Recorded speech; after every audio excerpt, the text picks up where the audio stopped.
Yo guys, Bitcoin ini masih betah di area 31 ribu.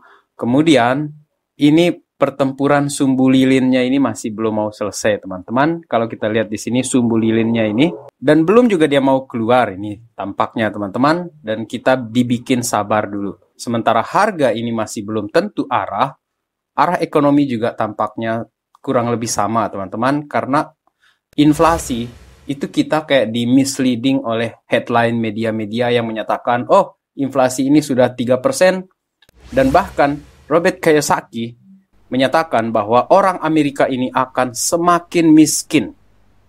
Untuk itu, kita akan dive in di sini, teman-teman. Welcome back everyone to Black Cuan. Terima kasih telah mengupdate berita kripto dari channel ini. Di kesempatan kali ini, teman-teman, kita akan langsung to the point di sini. Ini mengenai arah ekonomi yang masih belum jelas, teman-teman, berdasarkan indikator inflasi tadi, kemudian pandangan dari Robert Kiyosaki. Dan untuk Bitcoin-nya sendiri di sini, sebelum kita masuk ke bagian yang itu, Bitcoin sendiri ada crazy 2025 crypto rally approaching. Kita ini sudah mendekati rally yang benar-benar crazy ke depannya, teman-teman. Dan investor ini sudah tepat dia memprediksi bottom di 2022 dan sekarang dia datang dengan prediksi 2025 akan crazy rally-nya, teman-teman. Dan dia adalah Chris Barnisk yang menyatakan, oke, dulu itu orang banyak berpikir akan ke-13 nih. Crazy, gila. Tetapi hanya terjadi sampai 17. Kemudian orang berpikir juga 17 tetapi ternyata hanya 21. Dan ketika Bitcoin sudah sampai 30, banyak orang menyatakan 21. Tapi ternyata hanya 25, kemudian terjadi pemantulan. Sampai di 30 yang kita lihat seperti sekarang ini, teman-teman. Adapun dalam berita ini ya, Chris Barnisk itu lebih condong dia ke menjelaskan mengenai potensi dari Solana di sini, teman-teman ya. Untuk Solana, jadi dia bilang kalau bisa selain Solana itu, ekosistem yang ada di Ethereum lah, untuk kita bawa ke crazy bull runs yang sudah mendekat ini, teman-teman, di kisaran 2025. Kalau saya dalam hal ini, saya anggap 2024 akhir itu sudah kita anggap sebagai gila-gilaan larinya nanti untuk bull runs ya. Itu prediksi saya di sini, teman-teman. Kemudian, kalau kita bertanya mengenai bull runs tersebut, pandangan dari Raoul Pal. Raoul Pal ini, teman-teman, kalau ditanyakan dia, kuda yang mana antara Bitcoin atau Ethereum, menurut Raoul Pal di sini, teman-teman, dia masih menjagokan Ethereum. Meskipun ada BlackRock yang menjagokan habis-habisan nih, bahwa ETF itu akan membuat boom harga Bitcoin, teman-teman, tetapi menurut Raoul Pal di sini, Ethereum ini lebih banyak adopsinya ketimbang si Bitcoin, dan otomatis kalau Bitcoin spot itu jalan, dan terjadi kenaikan di Bitcoin, menurut dia Ethereum akan lebih besar lagi kemungkinan naiknya. Atau dengan kata lain, melampaui kenaikan Bitcoin, teman-teman. Bukan secara harga, tetapi kemungkinan besar ya di kelipatan-kelipatannya seperti itu, teman-teman. Oleh karena itu, dia pun di sini seperti saya katakan tadi ya, mengenai aset yang dia simpan di sini, teman-teman, menarik. Karena Chris Barnisk tadi bicara tentang Solana, Raoul Pal juga punya portofolionya dia ini 85% di ETH, 10% di Solana, dan small amount of Bitcoin. Kecil sekali dia punya Bitcoin, teman-teman. Bagaimana dengan porto teman-teman Black Cuan? Saya yakin sudah ada manajemen-manajemen tersendiri ya. Dan untuk informasi, Raoul Pal ini adalah Bitcoin Maxi sebelumnya, yang kemudian dia menjual semua Bitcoin, hampir semua ya, sisanya sedikit, kemudian dia alokasikan ke Ethereum karena menurut dia lebih prospek Ethereum ke depannya. Kemudian teman-teman, analis Michael van der Poel juga memperhitungkan 3 altcoin di sini, ada XRP, Chainlink, dan Polygon Matic. Teman-teman, menurut perspektifnya dia, saya langsung ke chartnya saja di sini. Untuk Chainlink di sini, ada terjadi manipulasi di sini, taking liquidity ketika turun nih, Chainlink ini di bawah $5 ya, atau di bawah $6, teman-teman. Ini di sini areanya terjadi area manipulasi, tetapi yang panjang ini merupakan area akumulasi, teman-teman. Dan ekspansi harganya di sini diekspektasikan akan bisa sampai $16 kenaikannya nanti di sini, teman-teman. Oke, jadi kita sabar. Karena Chainlink juga punya informasi yang menarik bahwa CCIP-nya resmi meluncur dan berikut fungsinya.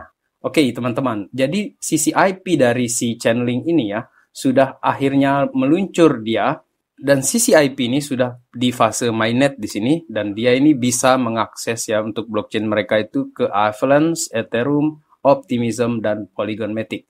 Sementara untuk Polygon di sini teman-teman, ya sesuai dengan tema kita kali ini, arah market ini masih belum terlalu jelas teman-teman. Jadi sekalipun ada kenaikan sampai 0,8, 0,9 untuk si Polygon Matic ini, Michael van de Poppe ini masih memperkirakan ada penurunan sampai di ini support pertama sekitar 0,8, kemudian 0,7 dolar ya untuk per satu koin dari Polygon Matic.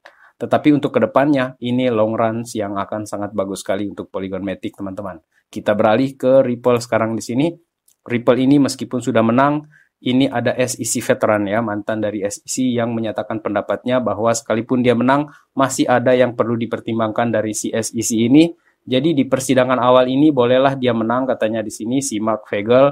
Yang perlu menjadi concern di sini adalah apabila kemenangan kecil ini bisa saja akan ternodai dengan bandingnya si SEC ke depannya ini nanti teman-teman. Tetapi apapun itu menurut saya Brett Garlinghouse sudah siap di sini teman-teman, karena banyak update-update untuk Ripple di sini yang sudah semakin menarik teman-teman, dan akan saya bahas di video yang setelah ini teman-teman. Oke, dan sekarang kita bicara tentang arah market yang saya katakan tadi belum jelas ini, dan ini berasal dari Forbes teman-teman. Dikatakan bahwa inflasi ini tidak 3% teman-teman, seperti yang headline-headline yang heboh kita beritakan sebelumnya, tetapi sebenarnya inflasi ini bertahan di 5% teman-teman.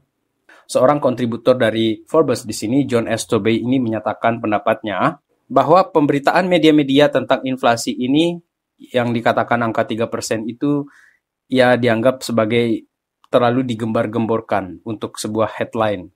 Karena dia masih menganggap bahwa sebenarnya inflasi ini 5% teman-teman. Adapun alasannya dia di sini ya untuk inflasi tersebut teman-teman, dia lebih concern ya mengenai CPI all items di sini yang dikatakan 3%. Dia melihat kalau kita mau akurat nih untuk melihat CPI, sebaiknya itu mengabaikan yang energi di sini, less energy, kemudian yang less foods and energy.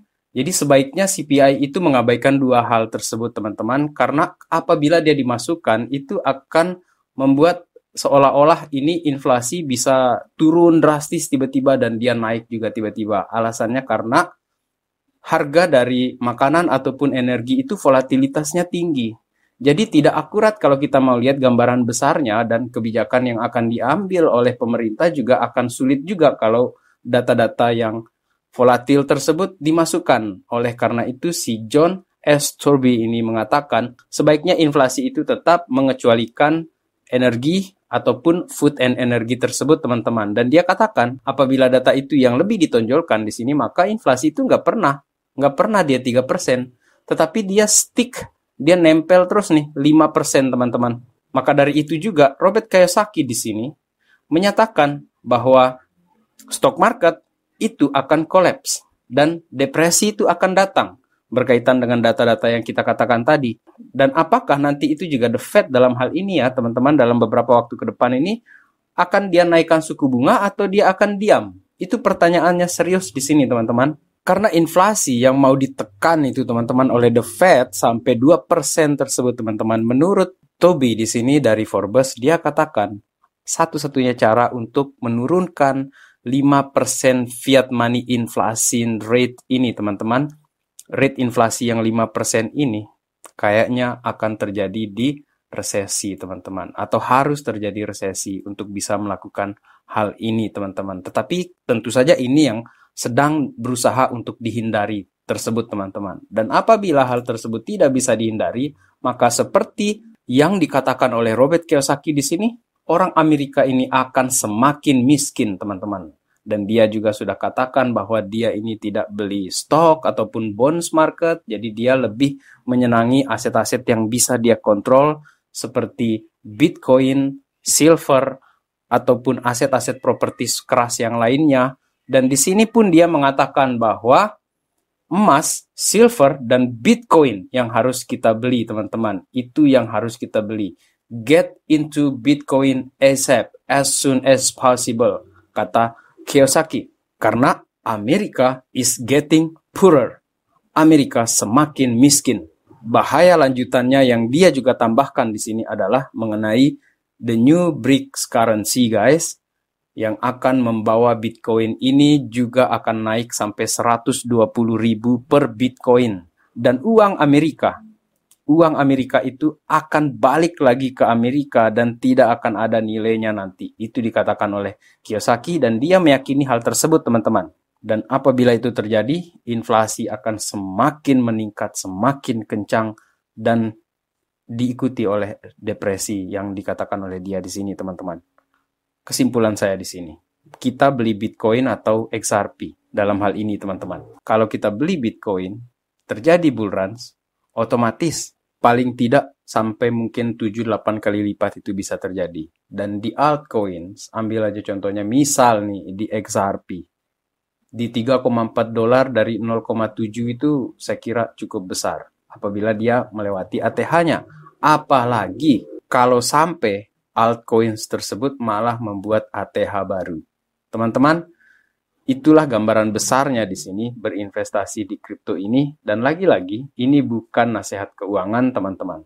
Yang saya artikan secara spesifik di sini, bahwa altcoins itu bebas kita pilih. Jadi tidak serta-merta saya sering membahas Cardano ataupun XRP, maka itu yang jadi acuannya. Tidak, teman-teman sendiri punya jagoan masing-masing, saya yakin itu, teman-teman. Dan mengenai arah ekonomi yang memang masih belum jelas di sini, teman-teman, ya menurut saya kita dalam hal ini barangkali perlu untuk menyediakan dana apabila terjadi diskon besar-besaran dan mengakumulasi aset-aset yang berpotensi ke depannya untuk bagus, teman-teman. Baik, sekian video kali ini. Terima kasih telah menonton dan sampai jumpa di video berikutnya. Kita akan bicara tentang XRP di sana, teman-teman. Salam Black Cuan. Peace, my friend.